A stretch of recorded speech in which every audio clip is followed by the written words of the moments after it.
20 ги взех, много кои клетки. Я кажете сега, купили сте клетки и какво? Ами просто искам да оттърва котенцето. Това е.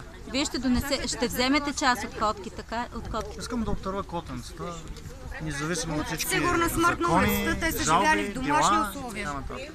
Искам котенцата да ги спасат. Те не знаят, че има закони и такива работи. Те не са виновни за нищо. Трябва задължително да се намери хуманно решение. Всички хора ядат животни. Хората са морално задължени към животните. Имат неизплатим дълг към тях. Така че не искам да слушам оправдание. На котките трябва да се помогне.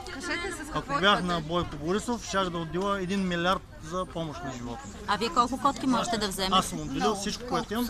Аз съм обикновен човек, който не съм богат. Имаме още клетки вътре. Военен съм. Отделил съм до тук 130 хиляди от живота. Това са 2 апартамента. Това е един живот пари за един обикновен работник. Всички съм ги отделил за животните. За жалост нямам повече.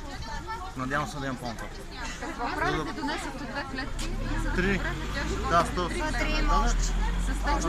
Знаете, че са изнесени повечето животни, но ако има още някакво, моля. Какво направихте с парите, които сте отделили за животните? Опитах се да създам период, в който вложих 25 хиляди някъде, но не стигнаха парите, те трябва още 10 пъти по толкова. Един човек ми го казваше, но аз пристъп на...